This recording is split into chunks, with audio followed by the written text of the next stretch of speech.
Sorry about that. It looks like we had a little power surge for our producer there, so had to wait it out. We're getting back into the action right now. The primal coming out from Liquid Zell ends up getting a little bit of use, but the push is not effective right now as the payload is still stalled at that 37-meter mark right there. Minefield now coming out for KBC, locking down the objective as Berkey and Mango end up trading kills on the objective. They're looking to see if they can get that push in, and there it goes. That payload is going once again. Stealth does have that EMP online as KBC's mines take down Coyote there in the end. KBC re-engaging right now with Broski, looking to see if they can hold them up just a little bit longer. They end up getting the DMEC onto Berkey as now we see Mango coming in once again on that Winston Echo right there, looking to see if they can get some value. Ares getting the pick onto Liquid Zell in their backline as Kurski follows up on Eternal, who is now swapped over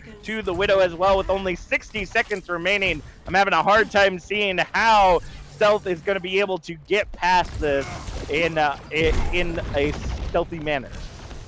Yeah, definitely. They have the EMP online, but it's like I said earlier, the Baptiste really limits the mobility of the tanks. And you can see Liquid Zell dropping very low there. They have the Immortality Field, but the Immortality Field doesn't really get any value unless everybody is on the Baptiste or within range of where the Baptiste is. But I think it's a pick off onto Ares. Yeah, the oof battle has begun as Eternal ends up taking down Ares there in the sidelines. KBC, another minefield on the objective, gets the double kill onto Red Hoodie and Liquid Zell right there, following up on Coyote in the end with a big old punch of those guns.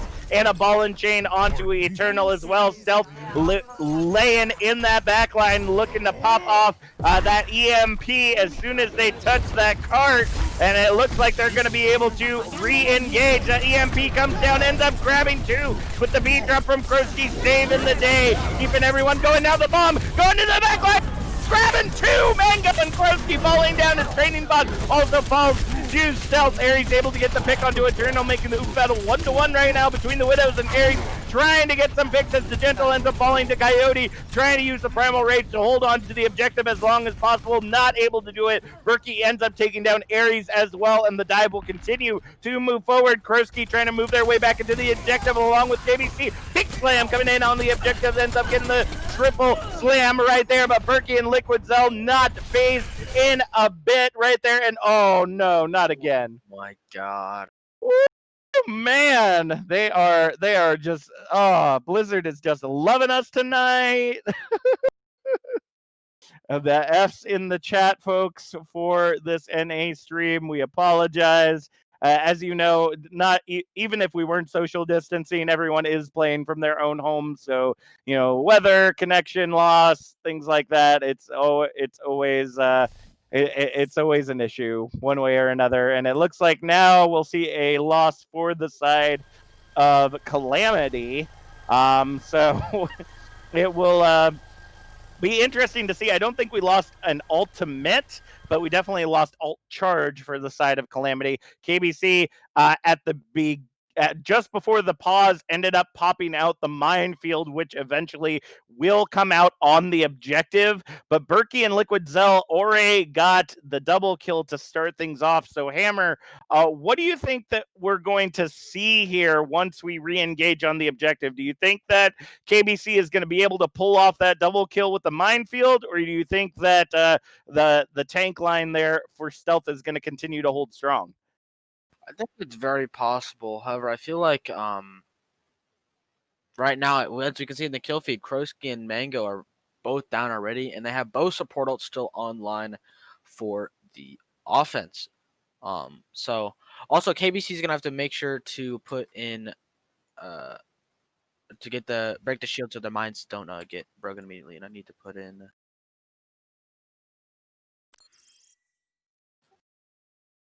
All right, it looks like we've got our player back in the game. We are ready to go once again. Thanks for sticking with us, folks. Here we go. Let's see if that minefield's gonna be successful. The mines come out, but the shield goes down just before. Oh no! They jump out of the minefield, and overtime was ticking away so long that there was no way to jump off and then get back to the point. No, no, it was no good right there. That's going to be a hold on objective number 1 for the side of Calamity. Calamity has only 80.57 meters to push to grab this map, taking the series for this evening. Hammer, do you think that Stealth has the ability to shut them down where they stand? That is a great question, and to be honest, I'm not sure. I mean, with the way we've seen these two teams been playing, I don't. Ready for battle. We've seen Ares really do well on the Widowmaker, and I don't know right now with the way, or especially running the Baptiste Lucio, which I still do not think is a favorable healing composition, and the way KBC has been playing on the Wrecking Ball, I think this map is going to go to Calamity. But anything's possible in a good old game of Overwatch, so I can definitely concur with you on that. It is definitely possible for them to get this hold once again, but it's going to come down to, I feel like it's going to be the battle between Ares and Stealth on this one. If Stealth can get in that backline and keep taking Ares out of the fight, that is a lot of damage that is not coming in, and immediately follow up on KBC. If they can just shut those two down with those hacks, it could be huge. KBC already diving into the backline, ends up immediately getting hacked by Stealth, and Eternal will take down Crazy, who tries to join in the fight as well. KBC now regaining form, ends up slamming down onto the objective, ends up getting a triple boop right there as Ares ends up taking down Eternal on that Widowmaker. That payload is moving forward. Is Stealth able to get Ares in that backline? That's exactly what I'm talking about there, folks. But the payload is now stalled right here at the choke point, but the fight is far from over. KBC and the Gentle Touch coming in with those boops over and over and over again, slamming down as much as possible, but the healing is coming up huge. But now the Primal has been popped. It is getting slammed right there by the Gentle Touches. They just go ahead and push everyone out of the way of the objective. They are pushing through the underground with 3 minutes remaining on the clock. yeah, when you're holding really close like that, just one pick off and spirals into 2 to 3 and then to 6. I mean, not much they can do, and they're gonna come to recontest early, but I don't know if they can really do much here with no ults on, with only 2 ults on. All right, well, the minefield Ore comes out on the objective. Bomb clearing out all those mines. Not able to get a pick, but clearing out those mines is definitely huge, especially after they've already lost Red Hoodie. Coyote and Eternal cleaning it up right now as KBC trying to hold on to that objective, but Liquid Cell looking to be a primal force right there after popping the primal, ends up getting the triple kill to clear the objective once again with 3 meters remaining on the objective. It is going to be interesting to see how Stealth holds. That's a great hold there by Stealth. I mean, only the 2 tank ultimates, they held on and allowed 4. Now they have 4 ults on the board, whereas the other side only has about 4 as well. But they don't have both support ults, and the EMP is going to be really huge. I think it's going to become a battle between Stealth and Krosky, who can get the EMP off, and whether or not Krosky will be able to counterbeat. That's absolutely true, and now we're seeing, whoa, double Echo ultimates immediately at the same time. Eternal choosing Ball while Crazy chooses the Winston, popping out the Primal right now as Eternal trying to get that minefield. The minefield covers up KBC's minefield, but Red Hoodie and Crazy are going nuts, end up getting the triple Ares into Gentle, soon to follow on that, and with 1:15 on the clock, the objective will be captured. Team kill ringing out loud, and Calamity will take the series this evening 3-0 against Stealth. Great plays there by Calamity. I mean, really showing that they were the dominant team in this scenario, and I don't know if it's because there were a bunch of pauses and DCs that Stealth had a harder time. I know they were experiencing some lag earlier on, but as from what I saw, it really seemed like every part of Calamity just doing better. I feel like they had better coordination, they had better target focus, they had better compositions in general, and then individually they just had better micro and macro application.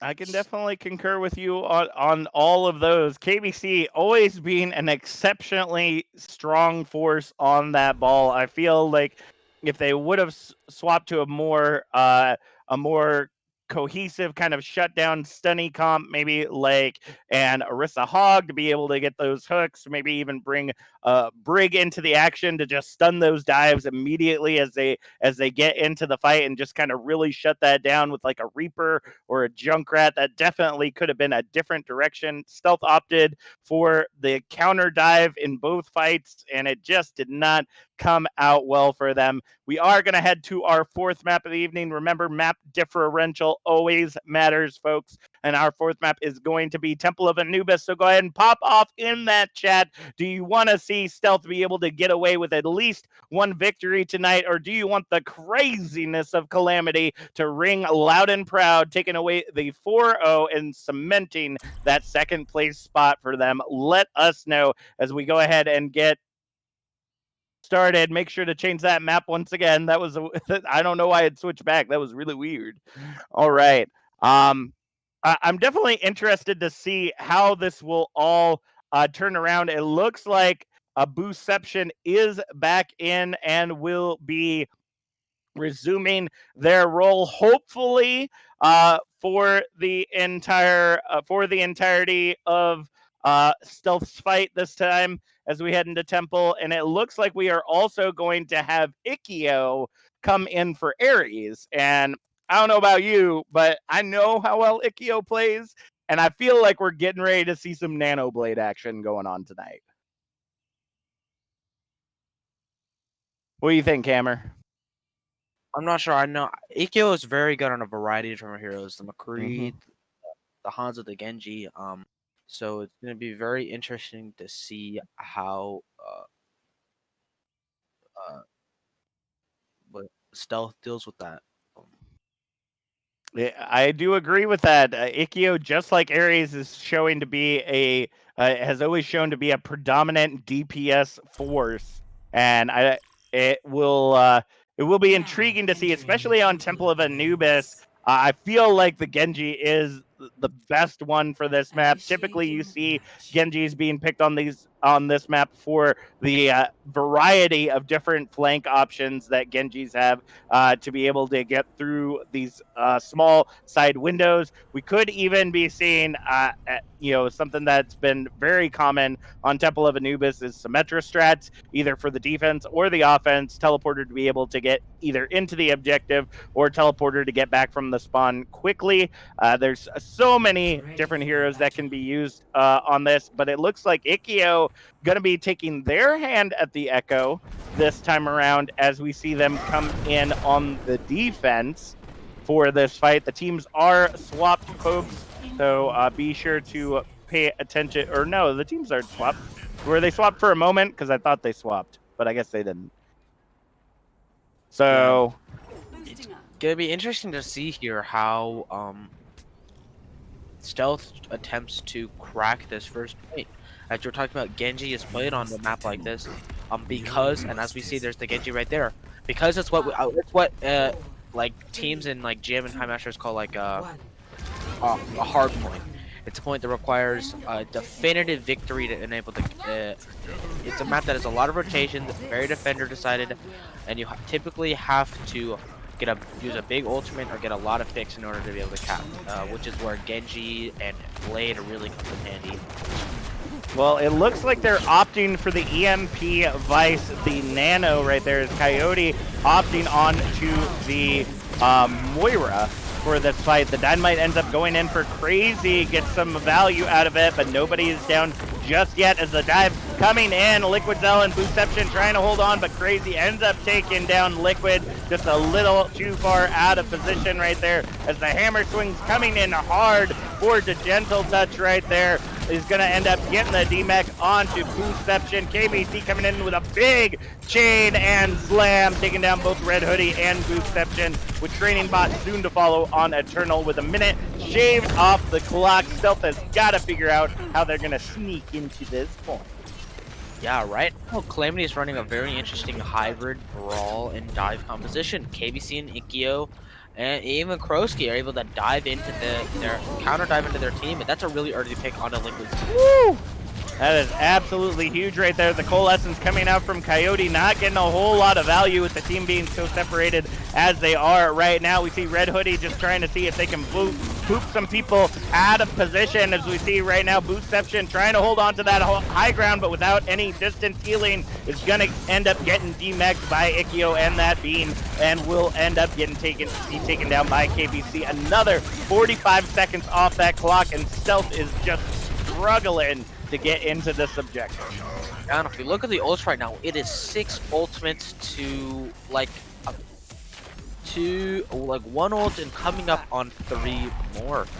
So it's gonna be important that Calamity does not over ult here. That's their biggest challenge right now, with having these 6 ults at their disposal. That's true, and they're gonna start off with the Shatter with no shield to counter. It's gonna be a great place to start, and Red Hoodie is gonna invest the beat to keep them going, but the Nano ends up going in onto the Gentle to go ahead and shut down Liquid, and the Beat and Bob get invested as well. Crazy getting the double kill with the Bob as they go ahead and push them the rest of the way off the objective. KBC gets the DMAC there at the end, with Krosky following up on the kill for Boostception. Still only the minefield online, but honestly, it will work out well for them if the fights continue the way that they are.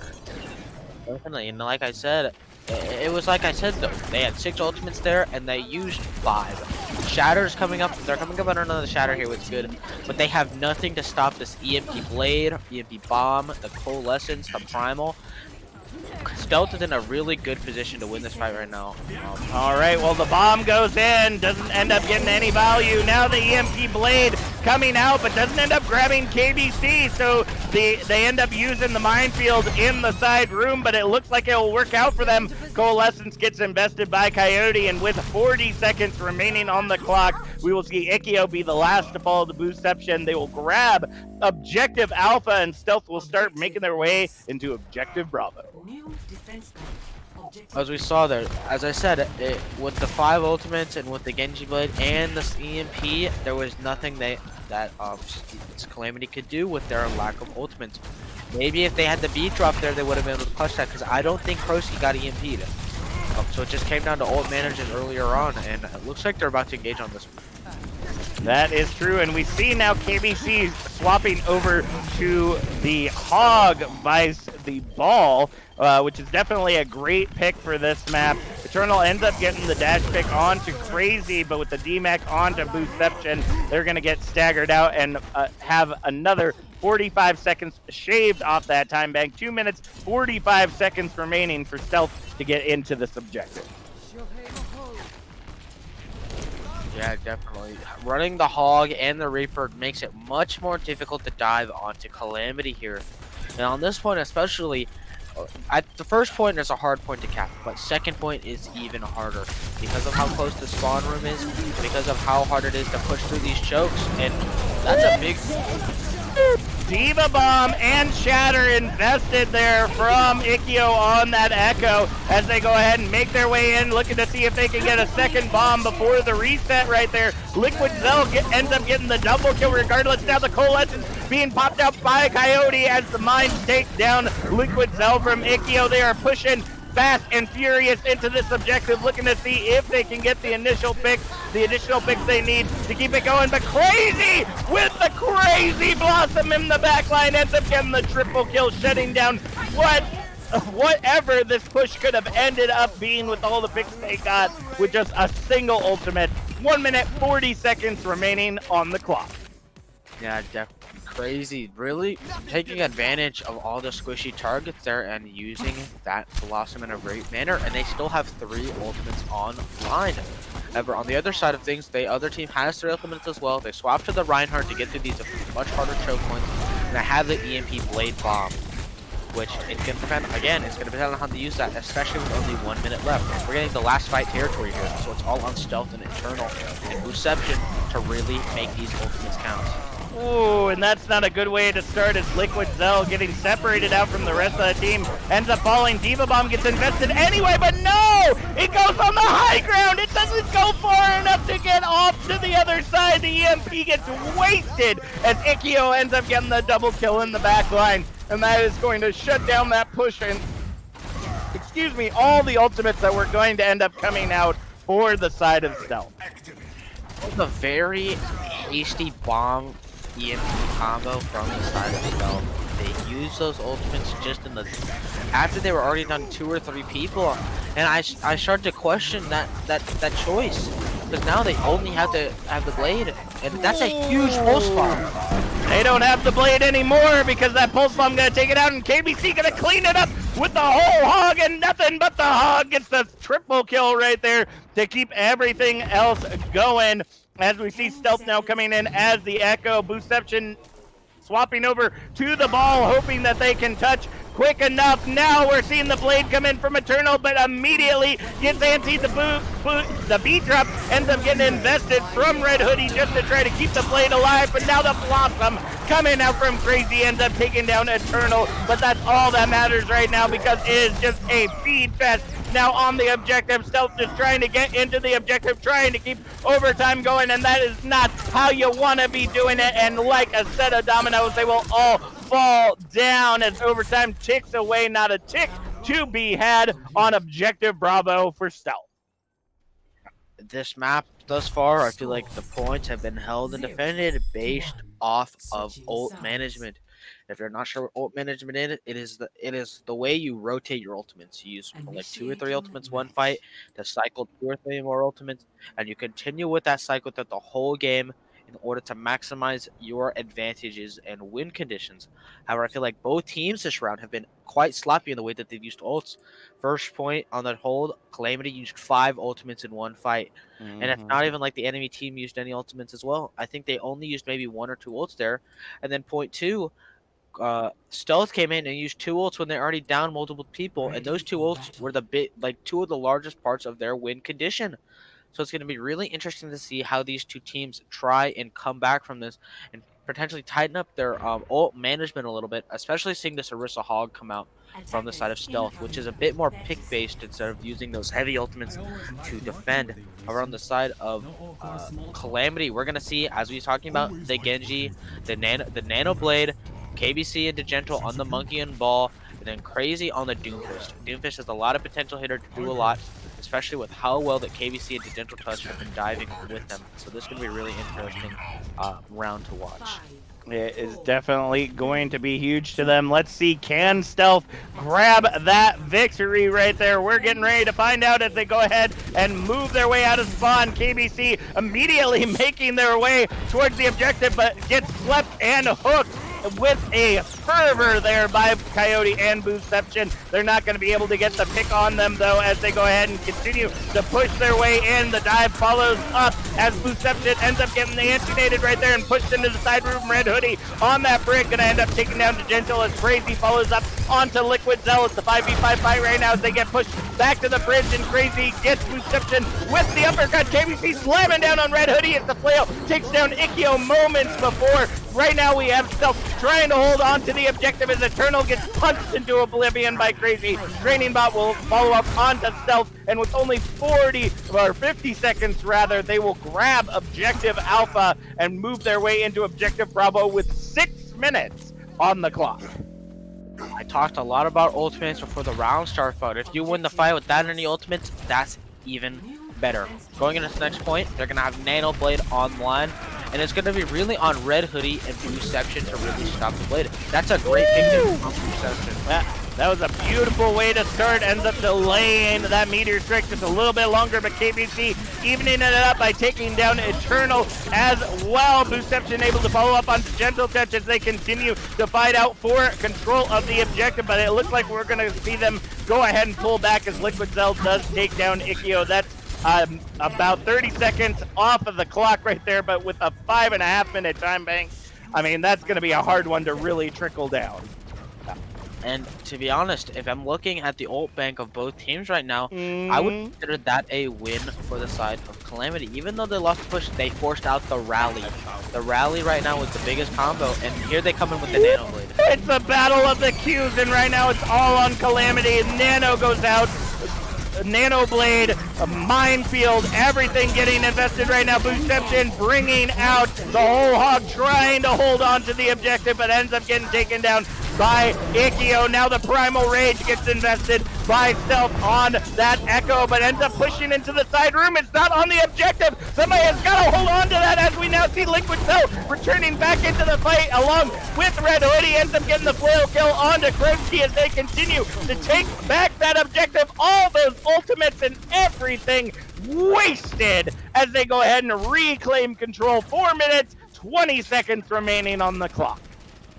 Yeah, even though they got the 2 kills with the Nano Blade, Boostception and Stealth were alive for so long on that Roadhog, and then Stealth copying the Monkey and getting that Primal online. I think the Primal was the biggest turning factor in that fight. Stealth getting, I think, 2 kills, forcing a lot of members of Calamity off the point. So you see them stop the more standard brawl composition with the Mayfree, the Ryan Zarya, and they're going to be pushing the left side, I think, the nice angles, but that's a great hook onto Training Class. Almost able to get that pick right there, but ends up retreating back to the safety of the team. Ikkyo now getting a little out of position, ends up getting hooked in by Boostception, and will get taken down. The Bongos now coming in from Liquid Cell as they try to push in on this comp, but the Maywall coming up from Crazy is not going to allow them to really do the damage that they were looking for. That's just going to wait out this Bongo fight right now. KBC gonna end up taking down Eternal, so it's a 5v5 right now as we see Ikkyo rejoining the fight, looking to see if they can get some picks. The Shatter comes in from Digental, ends up getting the double as the tackle comes in. High Noon now coming in from Eternal, looking to see, oh, he gets shut down by the sleep dart of Training Bot, and that is all she wrote, folks. The Stagger is coming in, first tick will be captured, and Calamity walks away with the 4-0 this evening here on Temple of Anubis. That was a great sleep and anti-nade by Training Bot there. They get the shatter down on to Boostception, and then the nade comes in despite them having rally online. I think that was huge. And look at that full spawn. That is such a cheeky it makes me think about that the meme from, I forget what movie it is, but the here's Johnny. It's like, here's Tracer, and throwing in the pulse bomb into the bathroom. That's literally what it makes me think of. Goodness gracious. That was absolutely beautiful right there. Just holding on to that objective and then turning it around. Calamity looking to be that strong second place, but will they be able to take down first seed Salt.exe? We will find out in the coming weeks for sure. So go ahead, start popping off in the chat who y'all want to be your player of the match this evening. Hammer, why don't you go ahead and start us off? Well, looking at Calamity, I see a variety of like great plays. Digental Touch, Krosky, Crazy, Ikkyo. I mean, they all did really great this game. However, I think I'm gonna give my player of the match to Training Bot, aka Danks. I feel like he really played really consistently on the Honor today. I feel like he really allowed his team to thrive with his heals. I don't feel like he died a lot. He had great sleep darts, as we saw in the high nooning McCree at the end there. He had great anti-nades for his team and against the enemy team. All around, I think he did a great job, and I'm excited to see him play in the future.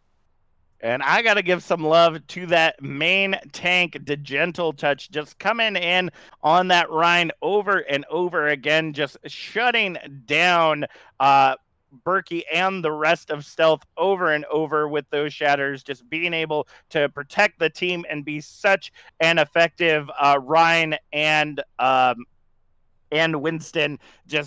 It was just incredibly impressive to see that come out from Digental. So that is going to be my player of the match this evening. Looking at our schedule, tomorrow night, May 18th, we are going to see Phoenix versus Void, bringing it back in the Deadlock division. Gonna see if they can make it happen, work their way. Say that again. We will see if Phoenix Rising can continue to hold on. They are currently stacked at the top with Void undefeated right now. So it's going to be interesting to see which of those teams is going to, because one of them will no longer be undefeated tomorrow night. So it will be interesting to see how that comes out. And then next weekend, we are going to see Scarwet versus United on Saturday the 23rd, and Eucalyptus versus Cyanide on the 24th. So if you could care less about the schedule, you can really just hit that heart and punch that bell so you get notified every time we're online, and then it won't matter because you'll see the awesome Overwatch action to be had. You can also hit that sub button for $4.99 or Twitch Prime or Amazon Prime subscription. Will give you access to some amazing emotes made by our community as well as just supporting us overall. Want to give a special thanks to Zella once again for coming in clutch as our producer. We apologize for all the chaos that ended up happening tonight, but nevertheless, it was an incredible night. Hammer, where can we find you outside of OCCS? You can find me on Twitter, hammer_OW. If you join the soccer esports Discord, you can find me there. That's the team I'm playing for. Oh. But yeah, it's definitely fun to have cashed it again after quite a long hiatus due to my own scrim schedule kind of getting in the way. But this Sunday I found I had some extra time, so I was like, might as well come back to where it all began for me. The OCC, Diamond Division, Komodo, Goats meta. I mean, gotta trace back to the roots.